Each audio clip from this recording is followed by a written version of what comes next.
Les amis, ça c'est terrible. C'est extrêmement grave pour le Real Madrid. 3 derniers matchs, pas de victoire. Cela coïncide avec le retour de Kylian Mbappé. Et les gens vont lui tomber dessus encore une fois. Depuis qu'il est revenu, ces 3 matchs, un but face au Bayern Munich. Depuis qu'il est revenu, mon gars, c'est chaud. Pourtant, avant son retour, il y avait 3 victoires de suite ou 4 victoires de suite et c'était des victoires vraiment importantes. 2 victoires face à City, une victoire face à l'Atlético de Madrid. Ça, c'est des victoires marquantes. Et c'est ça qui a fait dire à beaucoup de gens que sans Kylian Mbappé, le Real Madrid est mieux. Maintenant, moi, j'ai envie de défendre un peu Kylian Mbappé quand même.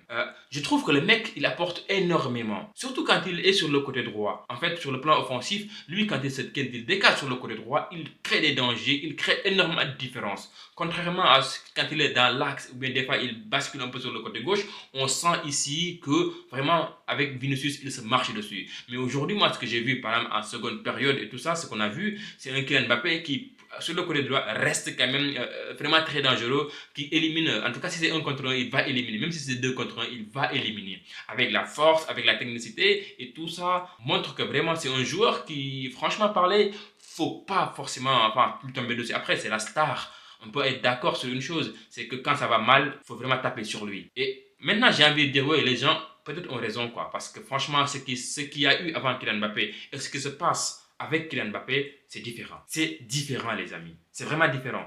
Moi, je trouve quand même que 3 matchs sans défaite, 3 matchs sans victoire, autant pour moi, c'est vraiment très, très, très compliqué pour Madrid.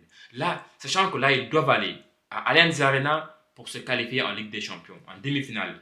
Il leur restait la Liga ainsi que la Ligue des Champions. Aujourd'hui, le Real avait la possibilité de revenir à 4 points derrière le Barça. Donc là, ils offrent au Barça la possibilité d'aller à 9 points d'avance. Et ça, les gars, c'est du pain béni pour le FC Barcelone, même si ce dernier doit jouer à l'Atlético de Madrid. Donc, devra faire attention. Mais dans tous les cas, le Real Madrid risque de faire saison blanche.